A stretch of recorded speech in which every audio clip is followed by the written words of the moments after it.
Joining me today for this very special conversation, James Hillier. If you follow James, if you follow the activities of the Reliance Foundation, you know that India is undergoing an athletics revolution. It was well and truly evident in Korea. 24 medals coming second. Fantastic work. Don't want to speak much because James has a flight to catch. James, over to you. How serious is this? I mean, how proud are you? How happy are you with all this effort that has gone in? Yeah, I think overall, as a nation, we did really well. I think I was really pleased to see a lot of young athletes coming in. The professionalism has improved hugely in the last 6 years I've been here. And I think we're seeing the results now. I think we're seeing the mentality of Indian athletes changing. I think Indian athletes are coming overseas now and genuinely believing they are better than their opposition. And the results were evident. 24 medals for the nation. 5 for us as a foundation as well, including 3 golds. We were really, really delighted with the performance. It's bittersweet. There's always some successes and some failures, as always, with these competitions, and always stuff that we can improve. But overall, I guess we'll take it. We'll take it. Your athletes, Jyothi, Yarraji, once again, relatively okay start, but then coming through and winning gold, first sub-13 of the year. Animesh Kujur, once again, second sprint medal for India in the history of the championship, 2032. Can we see, and I'd ask you this question, can we see a sub-10 Indian in the next few years? Is it possible? Can we dream about it? The dream's already started. I think we've, it's a lot of years of hard work, and we're starting now to see the fruits of our labour. We're starting to see some good results, and we're really showing people that actually Indian sprinters can be successful at an international level. And I think there was, when I first came to India, there was a belief that Indian sprinters could not be competitive at the international level, and I challenged that then, and I challenge it now. And all the talking that I've been doing about this is thankfully the results are showing that we can be successful. And Jyothi was wonderful in the hurdles, just showed her class there, and Animesh is an up-and-coming athlete who's got so much confidence. And and a guy, he finished the race, he broke the national record, he got a bronze. It's his first international competition, and he said to me when he got the medal, he looked at the medal, he said, "Coach," he said, "I don't like the colour of this bronze medal, I want a gold one." And I said, "Okay, 2 years' time, you come back and get a gold." He said, "Yeah, I'm going to." He said, "I don't like being on the side of the podium. I want to be on the top of the podium." And that's the mindset that that's changing in India. He's not satisfied with bronze. He's happy, but he's not satisfied. And that's the mindset that's changing. And that's something that within Reliance Foundation and with the sprints program that I'm running here, we're really instilling in the athletes. Never be satisfied, keep improving, and genuinely believe that you can be better than the people you're competing against. And it's slowly coming together.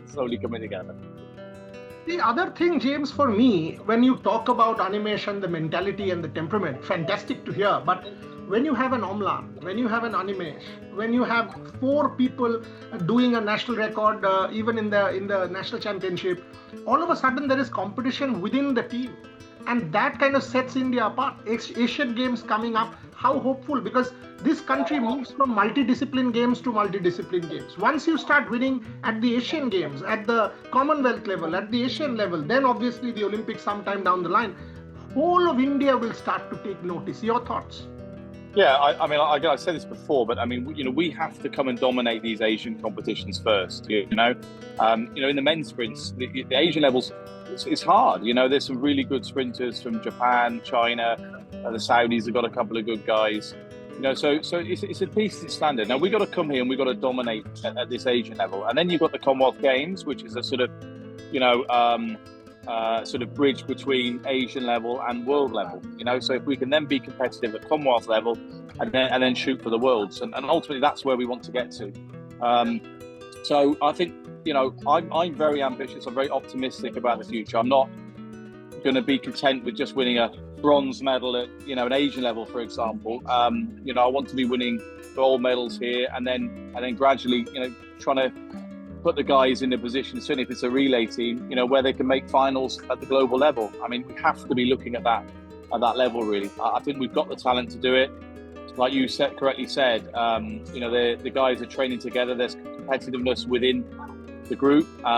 Every day at training, they're trying to beat each other. There's, bragging rights every Tuesday and Thursday when they're on the track, and that's important. It's important to have that. And if you look at the best sprinting nations in the world, the US and Jamaica, maybe Britain as well, it's really difficult to make the team, and you don't know who's going to win their national championships every year. And I want that to be the case in India. I want to go to a national champs and think, if someone asks me who's going to win, I throw 5 or 6 names out, and that's kind of where we're getting to. 4 or 5 years ago, Amlan would just win everything, and it was a bit boring, really. Whereas now, we don't know who's going to win, and that's really, really exciting, and that will push standards up for sure. Last couple of questions before I let you go. This is exactly what I wanted to hear. Can you give me a ballpark? Because when I was interviewing you a couple of years back, I was working on the Odisha project and was interviewing you and Amlan, who was training there in Odisha at that point. And you had said to me that wait for 3-4 years, you will see Asian dominance, and then you will gradually see things change. And it's actually happening. So you've stayed true. So the first question, can you give me a ballpark as to when Indians can start expecting? Because obviously these things take time. There was no tradition. When you went to Odisha and you remember that track, you said nobody was training on that track at the Kalinga Stadium. I remember that comment. And the second question is about the foundation. Because clearly there is a huge amount of work going in on behalf of the Reliance Foundation. Whether it's Mrs. Ambani as our IOC member, whether it is the foundation, whether it is the effort going in there, and that's where things change, because there is serious effort that's going in. Also from the Athletics Federation of India, whether it was Adille getting the best federation. So I all of a sudden see corporates, federation, synergy, support, everything coming together for Indian athletics. Thoughts about that? I'll answer the second question first, and I'll come back to the first. I think there's never been better synergy with, the private entities in the sport and the federation. It can be challenging, because the federation is trying to govern the sport. We're trying to do something different, and it can be challenging. But the relationship now is fantastic. I don't work for the federation. I'm working here as a federation coach. Now that's fantastic. That's really great for the sport and for the country. And we're all in it for the same reason. We want to see India being successful. And the federation are extremely ambitious. They're making it difficult for us to qualify for competitions, which is good, because they're trying to drive the standards up. So I think the relationships with the private and the federation is very, very good, and I think it's better than it's ever been. And I think that's really key to this. I think we all have to be moving in the same direction. We all have to be having open, honest conversations with each other, and for the good of the athletes. And the athletes must sit in the middle of all this. We've got to make the right decisions for the athletes, and we've got to park politics or personal viewpoints and or favoritism, whatever it is. We've got to be really professional. We've got to look at what's the best for the athletes, and let's give the absolutely the best opportunities for athletes to go and succeed. Now, at Asian level, it's different. Asian level, world level, it's a completely different ball game. Asian Champs is a great competition to blood young talent, and I do feel that there's a lot of good talent that's not in this team, that have been left at home. We've got 24 medals, but we could have won 30 medals probably if we'd have brought the whole team. So I want to see opportunities for athletes to be able to come to Asian Champs and sort of get that experience, excel here and improve and let the athletes show us how good they are. At a world level, it's different. World level, you need to have people that are established and doing very well. The Worlds is not a platform to go and blood young athletes. The Asian level, that's where we do that. So it's important that we understand that, and we understand that things take time and athletes need experience. Someone like Animesh, for example, this has been a very positive experience for him. Without this experience, hopefully he'll make the team for the Worlds. But this experience will help him in the Worlds, because it's something that he will learn from. If you go straight to the Worlds, it's going to be a lot harder for him. In terms of time frame, it's taken us 6 years to get here. It's taken us 6 years to get a relay team, an international sprint relay team at the championships. I know we had a bit of a disaster in the men's relay team, and that's just one of those things, unfortunately. but we put a lot of hard work in. I've been busting my guts to get that team on the start line and doing well. And although it feels a little bit like it's wasted work because we didn't come away with a medal from here, but the foundations are fantastic. And I could have played it safe and we could have easily won a bronze medal. But for me, that's not good enough. I wanted to go for gold.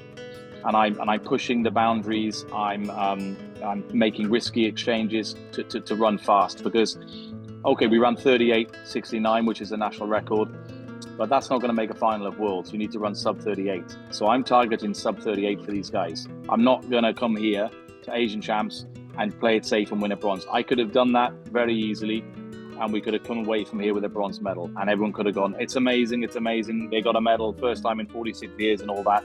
And that's fine, but I'm looking at the big picture. You know, I want these guys to be competitive at the global level, and you know, we have to take some risks. And unfortunately, you know, mistakes will happen, and that's part of the process. You know, I saw it in GB when in the early 2010s, they were dropping the baton all the time, and it was a nightmare. The chemistry was bad, and the culture was bad, and you know, fast forward to 2017, they won the world championships without the fastest guy in the team, incidentally, because he was a guy that didn't have the chemistry or the you know, wouldn't buy into the culture of the relay, because the relay is different to the individual. Yeah, the 4x100 meter is a different event to the 100 meters. So the fastest 4 guys in the 100 meters don't necessarily make the best 4x100 meter team. Does that make sense? So you have to have a very, very well drilled team. And the most important thing is chemistry between the incoming runner and the outgoing runner. That's so important. That's not something you can work on overnight. It's something that takes a long time to develop. And unfortunately, what happened here is, you know, we made the decision to put someone in who wasn't experienced, and unfortunately just made a mistake. And that happens, and that's fine. And I take full responsibility for it as a coach. That happens. But we have to learn from it. We have to be stronger, and we have to go forward. But I'm very, very optimistic that we'll be successful globally, and that's what we're shooting for. And we will make mistakes along the way, and that's fine. We'll learn from it. We'll be better from it, and hopefully within a reasonable amount of time, we'll be competitive. And I'm looking at LA 28. I want to get those guys there, and I want to get them in the final. I mean, I think that is a realistic time frame. Wow. I'll end there, James Hillier. I'll quote Samuel Beckett, fail and fail more and fail better.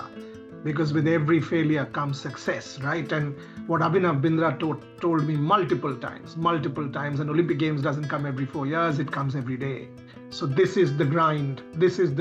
You fail, you get closer to success. And that's what we are seeing with Indian athletics. Great work going on by the federation, by private foundations, all of the synergy coming together. It was a pleasure talking to you, James Hillier. You got a flight to catch, but wonderful work, and keep going, because there will be failures. People will question you. Doesn't matter.